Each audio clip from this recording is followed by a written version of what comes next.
था, माँ गंगा की मैं आपको कहानी सुना रहा था। दोनों का महत्व अलग अलग है। धार्मिक तौर पर तो ऐसा है कि वो सुनाया जाता है और आपने सुना भी होगा कि सगर राजा के 60,000 पुत्र थे और वो वहां गए। अश्वमेध का घोड़ा था, उसको चुरा के ले गए थे। उन्होंने कपिल मुनि का आश्रम में बांध दिया था उसको गंगा सागर। वहां भी मैंने साल दौरा किया, वहां की मैंने न्यूज लगाई।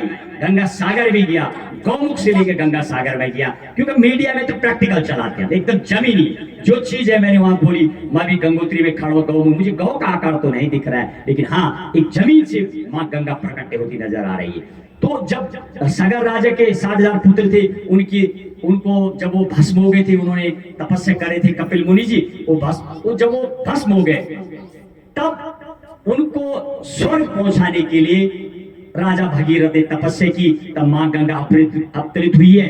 भगीरथ वहां पर पर्वत है, उन्होंने भगीरथ पर्वत तपस्या की कई वर्षों तक माँ गंगा आई। ये तो फिर रुकावट आ गई, वहां पर एक ऋषि तपस्या करे थे, फिर वहां पर रुकावट आई।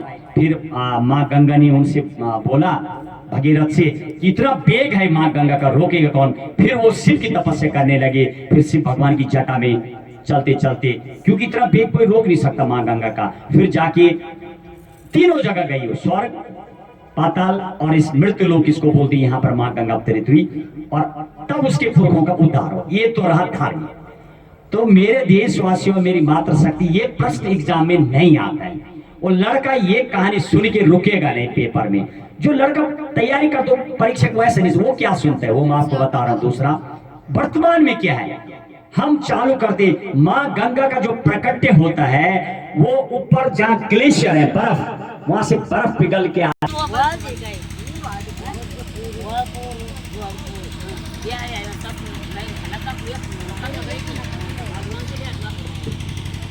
का हम वर्णन कर रहे थे, जैसा आपको बता रहे। आधुनिकता में क्या है माँ गंगा, तो माँ गंगा जो वास्तविक प्रकट्य होता है, वो बर्फ जो पिघलती है वहां पर है नंदन वन, रक्त वन, सुमेरु पर्वत, मेरु पर्वत, ये सब जगह है, भागीरथी पर्वत, ये वन है वहां जिनका नाम है नंदन वन, रक्त वन, भागीरथी वन।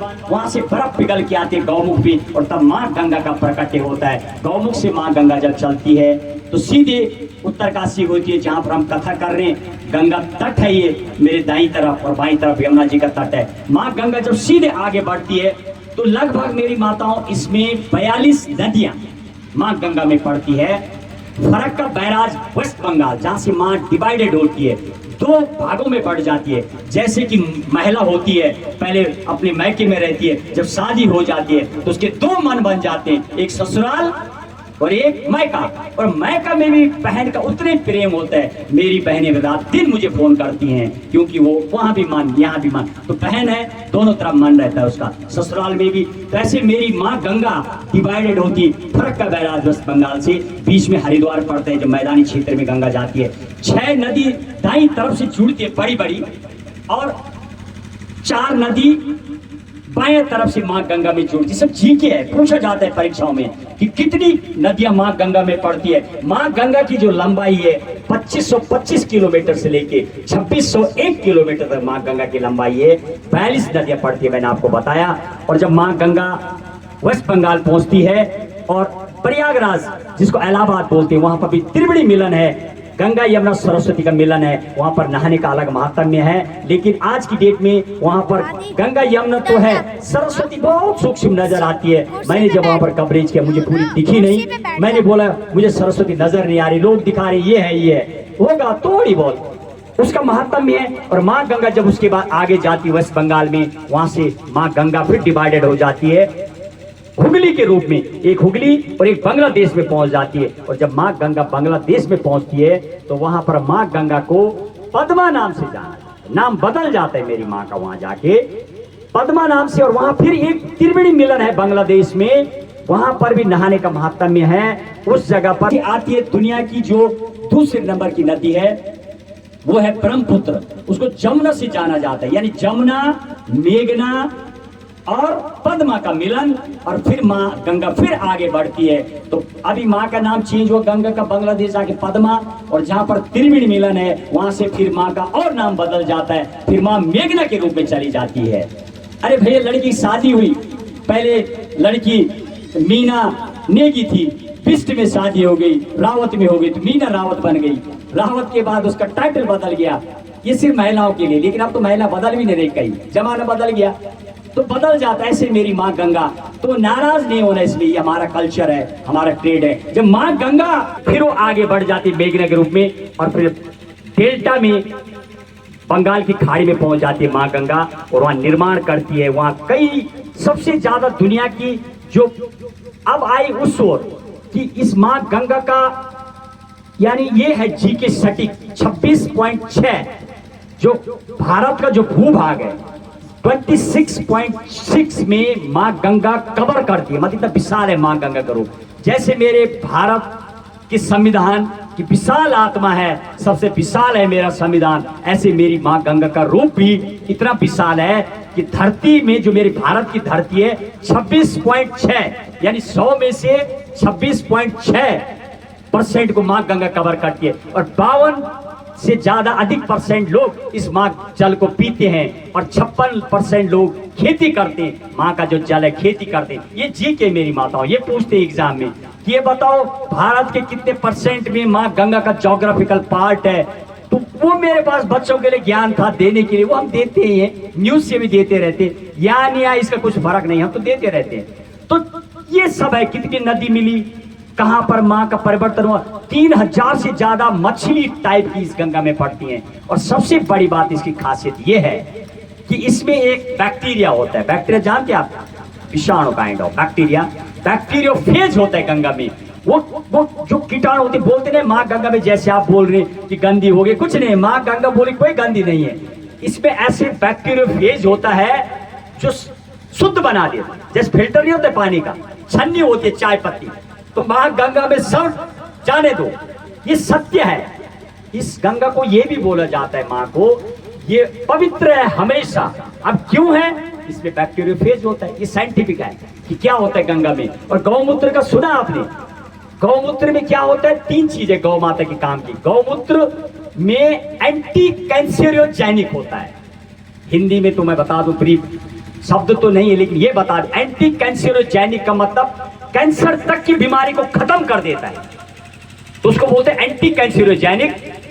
और मां जो गौ होती है उसके शरीर में ऐसी ऊर्जा निकलती है कि मानो आपकी बीमारी ठीक कर देती है। जैसे आप देखिए बड़े लोग जिनको आप बोलते हैं, सच में ऐसा है। मेरे मार्गदर्शक मामा जी बैठे हैं, राधा बल्ला मामा जी, मामा सत्य है कि बड़े लोगों जब हाथ मिलाएंगे ना, जो फेमस लोग हैं, जैसे क्रिकेटर है विराट कोहली, और आपके कोई एक्ट्रेस है माधुरी दीक्षित, सलमान खान, या और मिलने लग जाती है, होता है कुछ।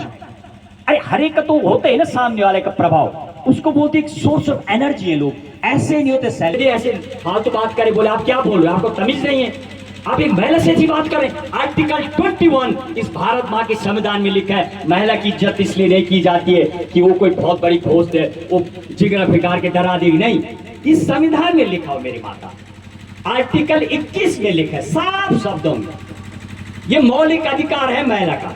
ये बोल रहे हैं उसको, जैसे हमारे साथी कोई उलट पलट बात कर रहा तो बोली आप पढ़े लिखे नहीं है, बोले बहुत पढ़ा लिखा हूं। क्या पढ़ा आपने, हड़का दिया उसने अच्छे तरीके से। वो मीडिया में काहे को भिड़ा, भिड़ ले भाई भिड़ ले, मत चुप रहा, भिड़ा उसने सही ढंग से उसको तोड़ा। क्यों, वो बोला आपने पढ़ी है, क्या पढ़ा आपने। ये मेरी भारत माँ की जो संविधान है, आर्टिकल 21 में लिखा हुआ, you should obey to female, महिला की इज्जत करना है हर हालत में। इसलिए नहीं, इसके पीछे कुछ हो सकता है। मेरी भारत माँ बोली, माँ ने बोला कि छोटे भाई का ख्याल रखना। अब छोटा भाई तगड़ा है, बड़ा थोड़ी कमजोर है, तो माँ उल्टा किया हुआ, माँ ने बोला इस बड़े का ख्याल रखना। उम्र में तो वो बड़ा लेकिन दुबला पतला अकल का बेवड़ा है, तो माँ ने छोटे को समझा, सुन तो अकलमंद है, तो उसका ख्याल रखेगा, ध्यान रखेगा, तो बराबर रखते क्यों, अकलमंद है तो बड़ा भोंदू है, थोड़ा सीधे अपने अपने गुण है। तो माँ ने बोल तो चट चालाक है, तो उसको बार बार माँ की याद आ रही, वो डराता भी है कि देख क्या बोला माँ ने। तो ये मेरी भारत माँ का जो विशाल संविधान है, इसमें ऐसे देखने को मिलता है मेरी माताओं। अब ये आर्टिकल 21 में ये भी आता है, इलेक्ट्रिसिटी बिल, सोने के टाइम किसी को तंग नहीं करना, ये भी आपका मौलिक अधिकार है। भाई सोएगा नहीं तो कैसे हो जाएगा, रात में आपको कोई डिस्टर्ब करेगा तो ये कोई हो जाएगा, इसलिए वो आपका अधिकार है। आर्टिकल 21 में व्यवस्था है ये मेरे भारत माँ के संविधान में है। तो मैं गंगा के बारे में आपके बात कर रही है। गंगा जो ने टॉपिक चलाया ऐसे एग्जाम में आता है, ये प्रश्न पूछे जाते हैं, कितने % पानी पीते हैं, कितना जोग्राफिकल पार्ट है, कितने इसमें क्रीचर पाए जाते हैं, 3000 से ज्यादा मछली टाइप की होती है इसमें, ऐसा पूछा जाता है। वो धार्मिक चीज, अरे धार्मिक आपको चलान है तो प्रश्न में डालो एग्जाम में भैया, तब बच्चे पढ़ेंगे। ये क्यों पढ़ेंगे? क्योंकि इनको काम का है नहीं, इसलिए ऐसा कर। हाँ मम्मी बोल आ जा बेटा, बैठ पूजा में सीख ले, वो सुनने की तैयार नहीं, उसको भी आपसे ज्यादा पता होगा शायद, ऐसे हो सकता है। वो जानता है काम का नहीं है, मुंह मोड़ देता है। तो मुंह मोड़ने की ये वजह नहीं मेरी माताओं, इस ये वजह है कि वो आप जो बातें कर रहे हो उसके पल्ले कम आ रही, कम नहीं, वो काम का नहीं आज की डेट में, थोड़ा ठीक करना पड़ेगा आपको, जिसकी जरूरत है। आइए अपनी वाणी को आज हम विराम देना चाहेंगे। मैं आपको कह रहा था लास्ट इसका रहेगा आज मौलिक अधिकार का। जब हमारे देश में आज गुलाम था, उसके बाद ये अंग्रेज क्या करते थे, हमारे देश में किसी उपाधि दे देते थे, किसी को कुछ बना देते थे, फलाना सिरोधारी ऐसे करके। तो वो भी जब देश आजाद हुआ उसके लिए सरकार ने मना किया, कोई उपाधि नहीं दी जाएगी। आर्टिकल 18 है वो एबोलिश का मतलब समाप्त कर दिया गया। सिर्फ आपकी पोस्ट लिख सकते हैं आप, जैसे डॉक्टर है, आर्मी वाला है, ये लिखना अलाउड है। और यदि आपको कोई अवार्ड मिला हो, जैसे महिला है, जैसे परमवीर चक्र है, अभी तक जो देश के सैनिक जो आर्मी में जो लोग मरे हैं, मात्र 21 लोगों को परमवीर चक्र मिला, वो सबसे बड़ा चक्र है। जैसे मैंने आपको बताया था 3 पुरस्कार, सबसे बड़ा बताया था नोबेल पुरस्कार। तो नोबेल पुरस्कार की कहानी सुनोगे, वास्तविक ही जिसने दुनिया में कुछ किया अद्भुत है वो, जिसका सबसे बड़ा नोबेल पुरस्कार है ना, उसके भी 4 भाई बहन थे, वो बड़े गरीब थे, उसका नाम था एल्फ्रेड नोबेल, स्वीडन का रहने वाला। तो वो जब, ये तो लंबी कहानी, उसने डायनामाइट होता डायनामाइट वो बनाया। तो जब हरामी को हरामी ने मारा, ठीक हुआ, हम तो मारेंगे नहीं। अरे भाई ये क्या लिख रहा है अखबार कि मौत की सौदागर का मौत, कईयों को मारा इसलिए ना, जैसे डैम बनते हैं, रोड बनते हैं, तो वहां डायनामाइट नहीं लगाते हैं रोड तोड़ने के लिए, तो उसने वो बनाया था डायनामाइट, जो रोड बनाने में काम आता है। तो हेडिंग वाले ने बना दिया। तो उसने बोला ऐसे मुझे दुनिया याद करेगी जब मैं मर जाऊंगा, मैं तो दुनिया के लिए आविष्कार किया, और तुम बोल रहे हो कि ये मौत का सौदागर की मौत हो गई, बढ़िया हो गया। तब से उसने बुलाया, एक समिति बनाई और उसने सेटअप किया कि मेरे जो धन दौलत है, धनी था वो, आज तक चलते, सबसे ज्यादा करोड़पति बन जाता है वो, बहुत वैल्यू उसकी दुनिया में, जिसको नोबेल पुरस्कार मिलता है मेरी माताओं। वो तो कॉम्पिटिटिव वाले जो पढ़ते हैं उनके बड़ी काम होती है। और आज की डेट में आर्टिकल 18 में अब सिर्फ जिनको, जैसे परमवीर चक्र जो युद्ध में मरते हैं उनको मिलता है, तो उसका नियम है ये कि जब वो महिला गले में लेके जाएगी तो सलाम करना पड़ेगा, सल्यूट करेगा अधिकारी भी उसके लिए, चाहे वो महिला अनपढ़ है, कुछ भी है, लेकिन उसके गले में यदि वो सम्मान है तो उसको करना पड़ेगा, ये व्यवस्था है। तो कुछ मॉरल अधिकार भी, जब आपको मॉरल, आपको कुछ राइट दिए तो कुछ उन्होंने ड्यूटी भी दी आपको, वो हम कल वर्णन करेंगे। वो ड्यूटी ये है कि जैसे लोग क्या करते थे, दंगा हो जाता था तो देर बिजली तोड़ के, देर रोड पे सड़क पे पत्थर मार के, देर सरकार की प्रॉपर्टी तोड़ के। तो आज की डेट में बोला गया ये आपका मॉरल ड्यूटी है मेरे देशवासियों कि आप सरकार की जो प्रॉपर्टी है उसको क्षति न पहुंचाएं, वो सबकी प्रॉपर्टी है, उसका ध्यान रखना है। 11 ऐसे मौलिक कर्तव्य बनाए गए आपके लिए। 1976 42 अमेंडमेंट आया था, स्वर्ण सिंह थे जब रसिया गए, उन्होंने देखा कि भैया ठीक है आपको कुछ अधिकार मिले हैं तो कुछ कर्तव्य भी सीख लो। मतलब आपने अपने बेटे को बोला कि सुन भाई आज तू पूरे दिन ध्यान देगा, मैं 2 दिन बाद मैं कैसे आऊंगी, भी करेगा, खर्चा भी करेगा। तो ऐसे मेरी भारत माँ की संविधान ने बोला कि आपने उसको अधिकार दिया कोर्ट में जाने का, जहां मर्जी, सब लिखा आपने, तो कुछ उसको कर्तव्य भी दे दो कि भैया तू भी होश आवाज से रहना, ध्यान रखना आपको, जैसे सरकारी प्रॉपर्टी नहीं तोड़ना है, जंगलों में आग लग जाती है, पशु पक्षी देखिए कितने जल जाते हैं, तो ध्यान रखना है जब तुम्हें आग लग जाती है तो ये जंगलात वालों को, सरकार को फोन कर सकते, कोई डरने की बात नहीं, भाई आग लग गया जंगल में, ये जो प्रकृति है, पेड़ पौधे हैं, ये माँ गंगा की सफाई रखनी है, क्योंकि माँ गंगा लुप्त हो जाएगी तो मैंने आपको बताया भी कितने जीव जंतु मर जाएंगे। जब गंगा लुप्त हो गई जैसे हो रही धीरे धीरे, कैसे खेती कर पाएंगे लोग। इसलिए पानी, पर्यावरण, पेड़ पौधे का ध्यान रखना है, ये हमारा कर्तव्य है, 11 कर्तव्य बताए गए, हम इसमें विस्तार से कल बात करेंगे मेरे देशवासियों। इसके अलावा सबसे बड़ा जीव जंतु पशु एक्ट, एनिमल एक्ट बनाया गया कि जब आग लग जाती है तो कितने पशु मर जाते हैं, कितने कीट पतंगे नाश हो जाते हैं, इसलिए बोला गया उसका भी ध्यान, पर्यावरण का ध्यान रखना है। उसके लिए 2010 में, कितनी देर बाद सरकार ने सुनवाई की, 2010 में एनजीटी सेटअप किया, नेशनल ग्रीन ट्रिब्यूनल बनाया। जब देखा सरकार ने, अरे मान नहीं रहे लोग, हर साल जंगल जल रहे, अब देखो माताओं, जब जंगल जलता तो कितने कीट पतंग मर जाते, नहीं नाश हो जाते। एक जंगल जलने पे पशु तो बिना घास के मरेंगे ही, लेकिन कीट पतंग छोटे कई जल जाते, हरे पेड़ों में आग लग जाती है। तो उसके लिए फिर एनजीटी बनाया गया, नेशनल ग्रीन ट्रिब्यूनल, उस सरकार ने सेटअप किया 2010 में, दिल्ली में उसका ऑफिस है। उसके लिए परमिशन लेनी पड़ती है आज के दिन। एक पेड़ भी बोलते ना, पहले लोग पेड़ का पेड़ काट देते थे, अब नहीं काटते, क्यों? वो पूरा ध्यान रखते, सीधा जेल ले जाता, अंदर छोड़ेगा नहीं।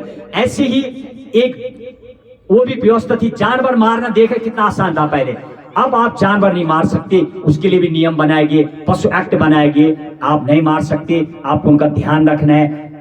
खेती वगैरह का, पानी का ध्यान रखना होता है, हमारी मॉरल, ये हमारा मौलिक और मूल कर्तव्य है। 11 ड्यूटी बनाई गई है और 6 आपको अधिकार दिए। इसी के साथ अपनी वाणी को विराम देते हुए आप हमारे बीच आए, बहुत अच्छा लगा, आप लगातार हमारे साथ बने हुए हैं। आप जैसी मातृशक्ति का हमें सपोर्ट मिला और आज हमारी स्कूल की जो मैडम आई थी उनको मैं तहे दिल से अभिवादन करता हूँ, हमारे बीच आई हैं। वो तो स्कूल में पढ़ाती हैं, अपनी उन्होंने बाध्यताएं बताई कि स्कूल में बच्चे बहुत हैं, सरकार का सिस्टम होता है। हालांकि हमने सरकार को इंटीमेट किया था, ये तुम्हारे बच्चे हैं, मेरा घर यहाँ है और मैं आगे फिर काम करूंगा, आता है मुझे काम करना, ऐसा नहीं है। मैं मीडिया में भी हूँ, मैं तो जाऊंगा कि भाई तू पढ़ा ले, तुझे आता क्या, तू पूछ, या फिर मैं पढ़ाऊंगा, तुझे आए क्यों नहीं। तो इसलिए मैं रुकने वाला नहीं, मैं तो इन युवाओं के लिए, बच्चों के लिए और आप जैसी मातृशक्ति के लिए, आप मेरी बात सुनते इतनी देर, तो मैं आपका तहे दिल से शुक्रगुजार करता हूं। और 2 शब्दों में मेरे मार्गदर्शक मामा जी,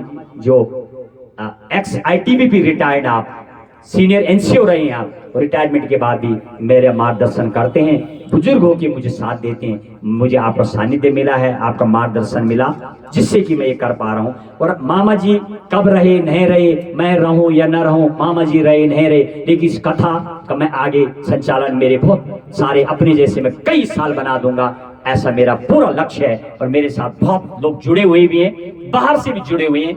1% मेरे दिमाग में, या कम लोग आते हैं नहीं, आप एक मातृशक्ति मेरे लिए 1-1 लाख के बराबर है, ये मैं भी जानता हूँ। ये मेरा इतना तो मेंटल लेवल है, इतना तो मैं भी घूमता हूँ मेरे माता, इसमें वो नहीं है कि कोई मैं तारीफ कर रहा हूं।